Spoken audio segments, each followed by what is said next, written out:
नमस्कार, मैं हूं दीपिका गुलाटी और डे एंड नाइट न्यूज़ में आपका स्वागत है। अब खबरें विस्तार से।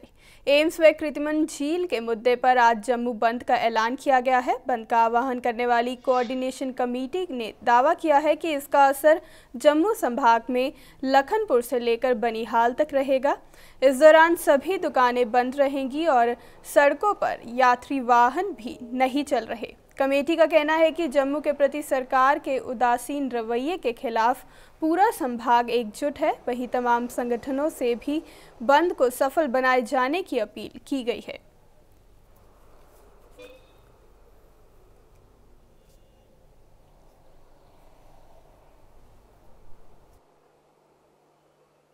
जम्मू संभाग में मुकम्मल तौर से बंद है।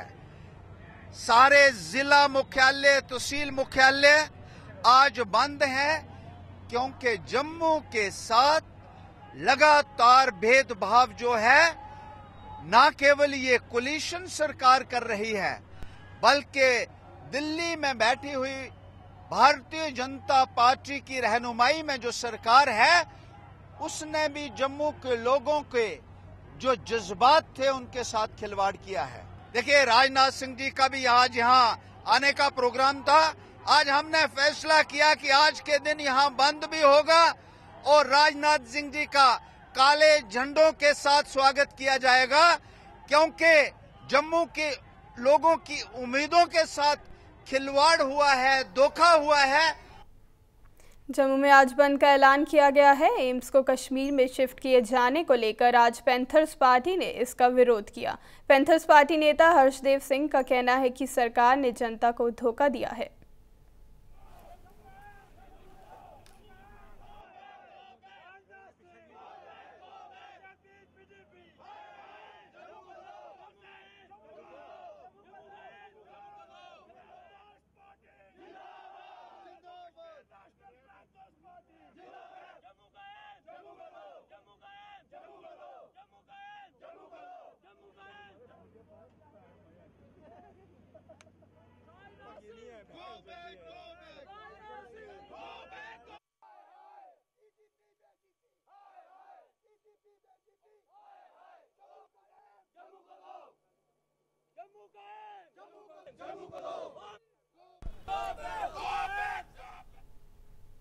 वहीं जम्मू में विरोध के चलते आज वकीलों ने सड़कों पर उतरकर प्रदर्शन किया और सरकार के खिलाफ जमकर नारेबाजी की। वहीं भाजपा पीडीपी गठबंधन पर निशाना साधते हुए लोगों ने कहा कि ये गठबंधन ना तो लोगों और ना ही राज्य के लोगों के लिए फायदे का है।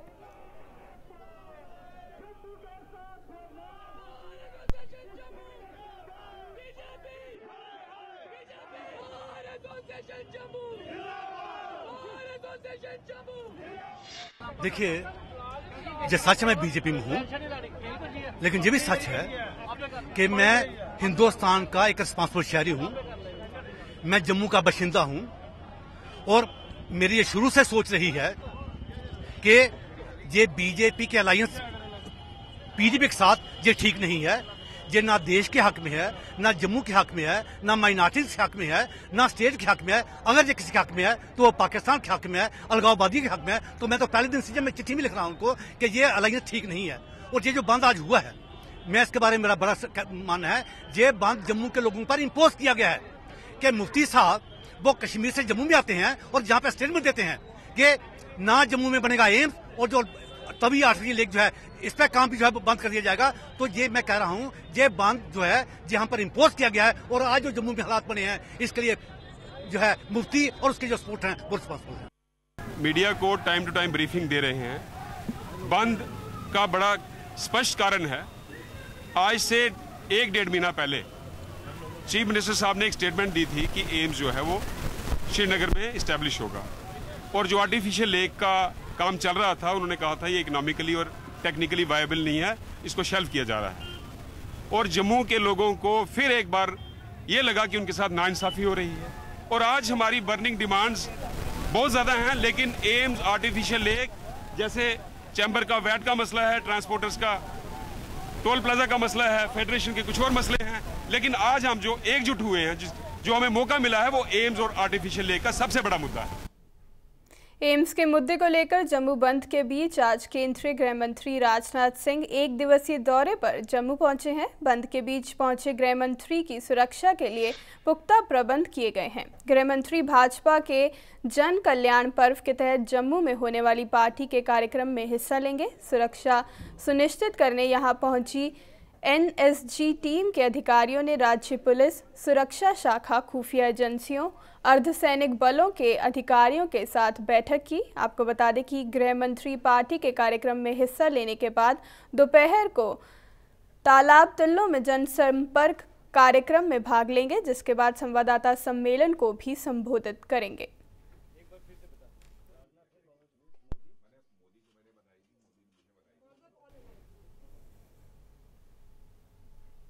श्रीनगर से करीब 25 किलोमीटर दूर गांदरबल जिले के तुलमुल्ला गांव में मंगलवार को मां भवानी के जन्मदिन पर भक्तों का बहुत बड़ा मेला लगा। कश्मीरी पंडितों में मां भवानी को कुलदेवी माना जाता है।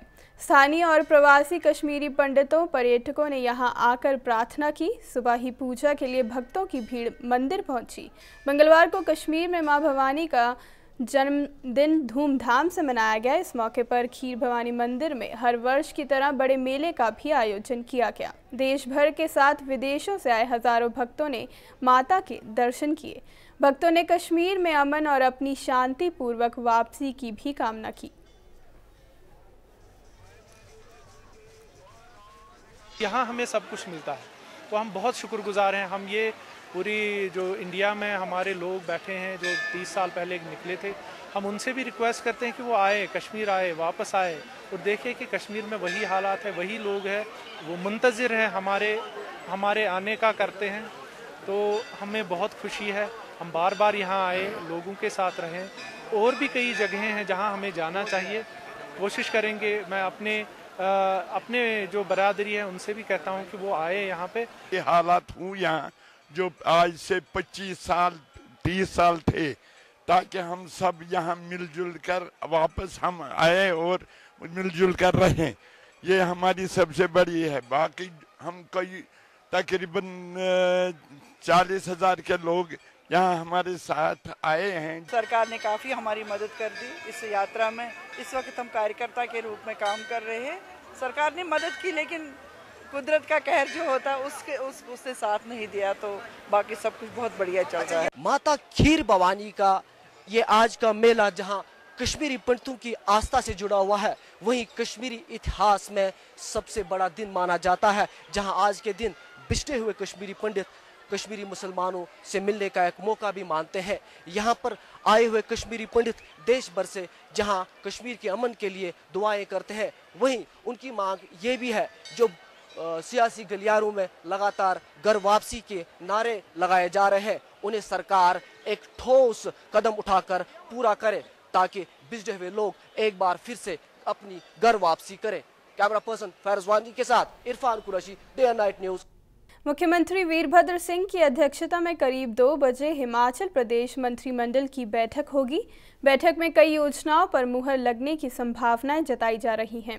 इसके साथ ही हिमाचल हाईकोर्ट राज्य सरकार को जो आदेश दिए हैं कि 3 माह के अंदर पंचायतों के अधीन बतौर अंशकालीन कार्यरत क्राफ्ट और टेलरिंग टीचरों के लिए पॉलिसी पर भी कैबिनेट बैठक में फैसला लिया जा सकता है।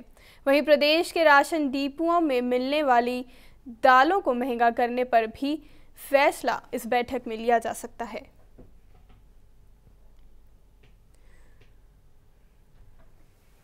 और इसी खबर पर ज़्यादा जानकारी के लिए बात करते हैं अपने संवाददाता विशाल ठाकुर से। विशाल, आज मुख्यमंत्री वीरभद्र सिंह की अध्यक्षता में हिमाचल प्रदेश मंत्रिमंडल की बैठक होनी है, तो उस पर क्या ताज़ा जानकारी है आपके पास?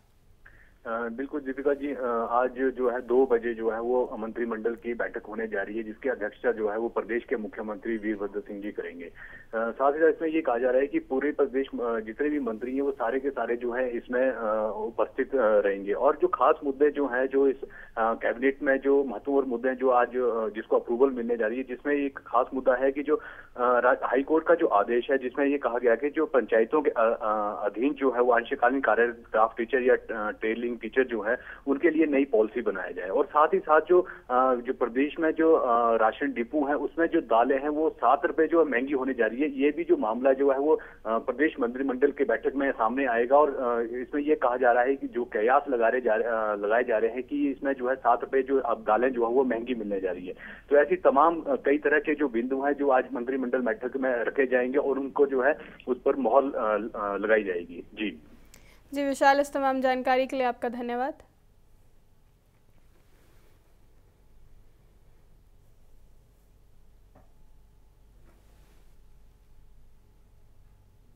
बिलासपुर जिले के जोरीपतन में बोट पलटने से 2 लोग गोविंद सागर झील में डूब गए हैं। बोट में कुल 2 यात्री सवार थे। बताया जा रहा है कि तूफान के कारण बोट पलटी, जिसमें से एक व्यक्ति का शव बरामद कर लिया गया है, जबकि एक अभी भी लापता बताया जा रहा है। दोनों लोग कोटधार के निवासी बताए जा रहे हैं।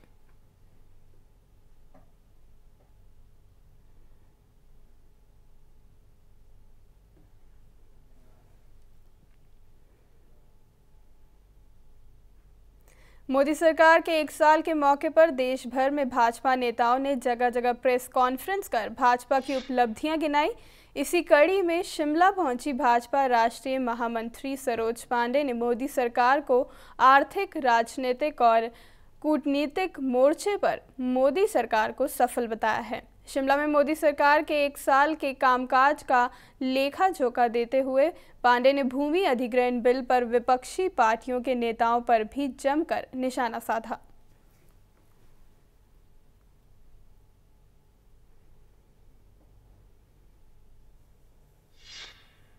का अपना एक कार्यकाल रहा है और वो बहुत शानदार रहा है और मुझे लगता है कि आने वाले समय में देश की जनता का विश्वास सरकार के ऊपर लगातार बढ़ा है। और हमारी सबसे बड़ी उपलब्धि है कि हमने 1 वर्षों में हमारे पर कोई भी भ्रष्टाचार का आरोप नहीं लगा है।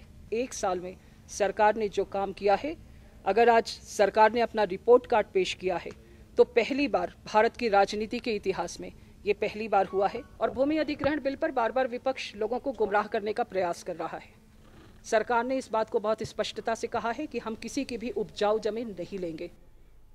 करनाल के रमेश नगर में रहने वाले युवक ने पत्नी से धोखा मिलने के कारण आत्महत्या कर ली। इस घटना के बाद आसपास के लोगों में सन्नाटा छा गया है। मिली जानकारी के अनुसार मृतक युवक शमशेर सिंह की शादी 4 साल पहले हुई थी, लेकिन पास में रहने वाले एक युवक से पत्नी के अवैध संबंध चल रहे थे, जिसके चलते वह अपने दोनों बच्चों के साथ फरार हो गई। जिसके बाद गम में युवक ने फांसी लगाकर आत्महत्या कर ली। घटना की जानकारी मिलने के बाद पुलिस मौके पर पहुंची और शव को कब्जे में लेकर मामले की जांच शुरू कर दी है।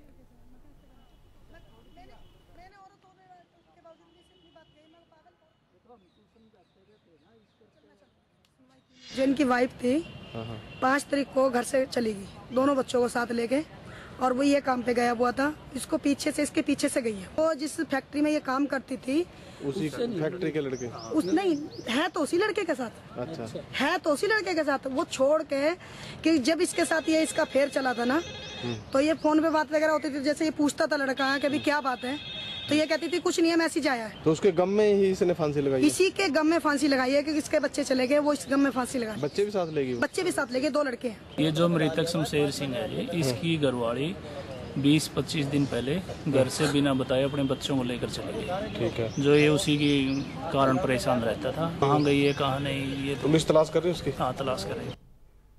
सीबीआई द्वारा मंगलवार देर रात principal controller of defence account western command sector 9 Chandigarh के दफ्तर में कार्यरत असिस्टेंट एडमिन अफसर एवं सीनियर ऑडिटर को एक प्राइवेट फर्म के मालिक से वार्षिक सेटलमेंट सर्टिफिकेट के एवज में 20,000 रुपये रिश्वत लेते रंगे हाथों पकड़ा गया।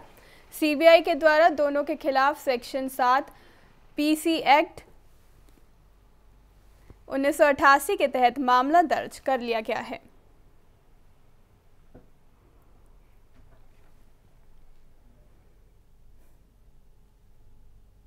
मोदी सरकार के 1 साल पूरे करने के मौके पर शिमला में भाजपा के देश भर में चल रहे जश्न और उपलब्धियों के बीच युवा कांग्रेस ने प्रधानमंत्री नरेंद्र मोदी का पुतला फूंका। युवा कांग्रेस ने मोदी सरकार के 1 साल के कामकाज पर सवाल उठाए, यहां तक कि मोदी सरकार पर सूट बूट के आरोप दोहराए। शिमला में मोदी सरकार के 1 साल के निर्णयों और नीतियों का विरोध करते हुए युवा कांग्रेस ने एनडीए सरकार की नीतियों के खिलाफ प्रदेशव्यापी जन जागरण मुहिम शुरू किए जाने की भी घोषणा की।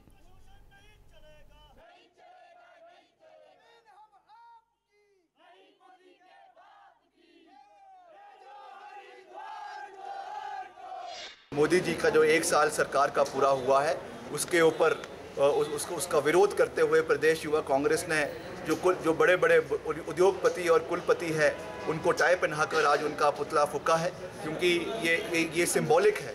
आज अगर कांग्रेस पार्टी की सरकार अगर आरटीआई के लिए जानी जाती थी, अगर कांग्रेस पार्टी की सरकार मनरेगा के लिए जानी जाती थी और इन सब बिल्स के लिए जानी जाती थी, तो आज केंद्र की जो 1 साल की एनडीए की सरकार है वो केवल और केवल उद्योगपतियों के लिए और सूट बूट के सरकार के नाम से जानी जाती है। तो आज उनके खिलाफ युवा कांग्रेस ने यहाँ पे ये प्रदर्शन किया और उन उद्योगपतियों का और कुलपतियों का और मोदी सरकार का आज यहाँ पे हमने पुतला युवा कांग्रेस के माध्यम से फूंका। देश भर में जहां मोदी सरकार के द्वारा सत्ता में 1 साल पूरे करने को लेकर जश्न मनाए जा रहे हैं, वहीं दूसरी तरफ आम आदमी पार्टी के कार्यकर्ताओं ने सेक्टर 25 चंडीगढ़ स्थित रैली ग्राउंड में पंजाब के कन्वीनर सुच्चा सिंह छोटेपुर के नेतृत्व में धरना प्रदर्शन किया और केंद्र की मोदी सरकार के खिलाफ अपना रोष व्यक्त किया। काले धन के मुद्दे पर भी मोदी सरकार पर निशाना साधते हुए छोटेपुर का कहना था कि चुनाव के समय में मोदी सरकार 100 दिन के भीतर विदेशों में पड़ा काला धन वापस लाने की बात करती थी, लेकिन आज पूरा 1 साल हो चुका है, इस दिशा में किसी भी तरह का कोई कदम नहीं उठाया गया है।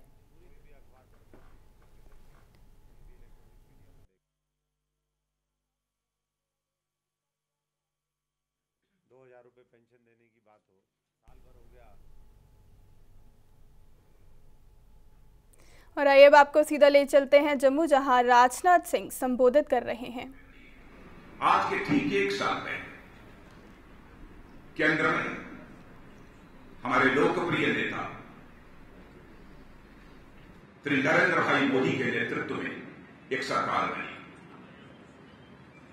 और मैं जानता हूं कि उस सरकार को काम करते हुए 1 साल का समय गुजर गया और 1 साल का समय गुजर जाने के बाद स्वाभाविक है भारत ही नहीं सारे दुनिया के दूसरे देशों में भी हिंदुस्तान में चलने वाली इस सरकार के 1 वर्ष के कामकाज की समीक्षा की जाए।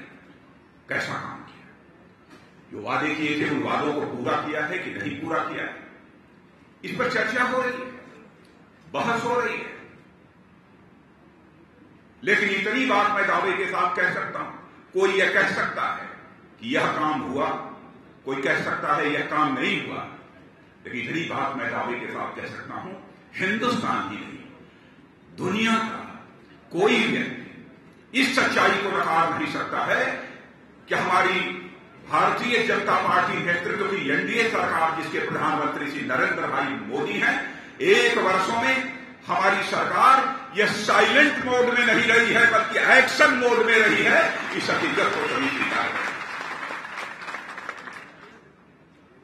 पहले भारत के अंतर्राष्ट्रीय जगत में प्रतिष्ठा कैसी थी, कोई जाकर दुनिया के दूसरे देशों में रहने वाले भारतवासियों से पूछे तब उसे एहसास होगा। या तो आदरणीय अटल बिहारी वाजपेयी जी के शासनकाल में भारत की प्रतिष्ठा दुनिया के नजरों में तेजी के साथ बढ़ रही थी, अथवा आज जब श्री नरेंद्र भाई मोदी भारत के प्रधानमंत्री बने हैं तब।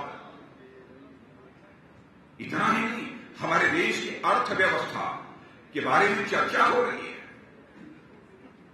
क्या यह सच नहीं है?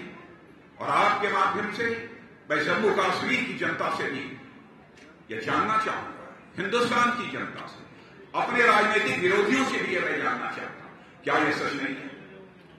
लगातार 10 वर्षों का कांग्रेस हुकूमत की जो सरकार थी, उस सरकार के रहते हुए महंगाई बढ़ने का सिलसिला निरंतर जारी था।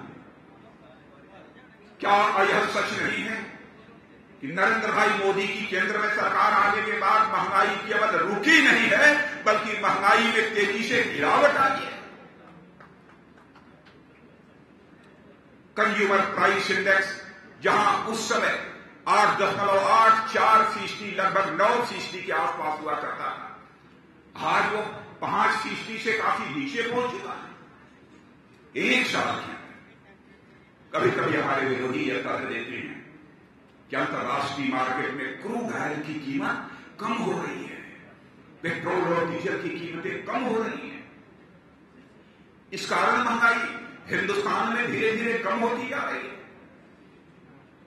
मैं उनसे केवल एक सवाल पूछना चाहता हूं, यदि अंतर्राष्ट्रीय बाजार में क्रूड ऑयल की कीमतें कम हो रही हैं, क्या केवल भारत में महंगाई कम करने के लिए कम हो रही है कि क्रूड ऑयल की कीमतें अंतर्राष्ट्रीय बाजार में कम हो रही हैं तो दुनिया के सभी देशों में महंगाई तेजी के साथ घटनी चाहिए? इस सवाल का उनके पास कोई जवाब नहीं है।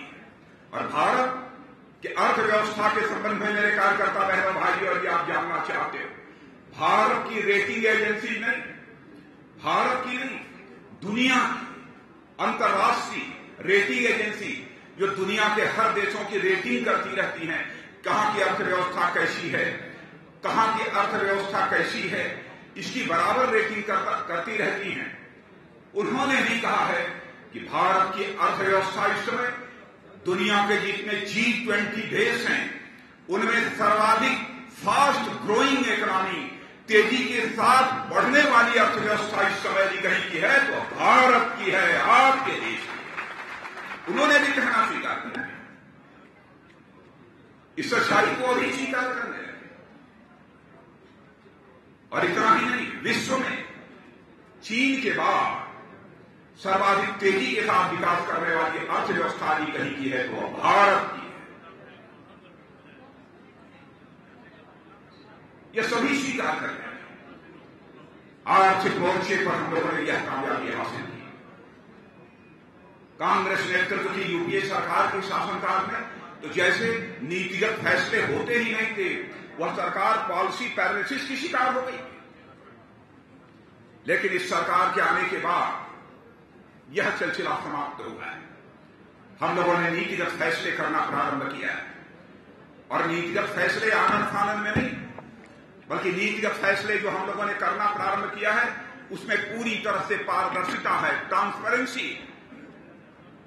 और यही कारण है कि आज तक 1 वर्षों के अंदर भारत अथवा दुनिया का कोई व्यक्ति नहीं हो, उंगली उठाकर नहीं कह सकता है कि हमारी सरकार के दामन पर कोई भ्रष्टाचार की दाग लगी हुई हो। यह कोई नहीं कह सकता। कांग्रेस के शासनकाल में आए दिन लाखों करोड़ रुपए के भ्रष्टाचार के आरोप लगते रहते। कोयला खदानों के आवंटन में 1,86,000 करोड़ रुपए का घोटाला, 2G स्पेक्ट्रम यानी हवा में चलने वाली जो तरंगे हैं उसे भी बेचकर खाया, उसमें भी 1,72,000 करोड़ रुपए का घोटाला कर दिया। आज आप जाकर जनता को भी बतलाइए, 204 कोयला खदानों में से अब तक केवल 27 कोयला खदानों की हम लोगों ने नीलामी की है, और उस समय कहीं बहुत सारे कोयला खदानों की नीलामी करने में 1,82,000 करोड़ का नुकसान हुआ था, भ्रष्टाचार। आज केवल 27 कोयला खदानों का जो हम लोगों ने नीलामी की है उसमें हिंदुस्तान के सरकारी खजाने में 1,91,000 करोड़ रुपया जो है मुनाफे के तौर पर आ रहा है। हिंदी समाचारों में अब तक के लिए बस इतना ही। नमस्कार। खबरों की दुनिया में आइए, हमारे साथ कहीं भी और कभी भी जुड़िए।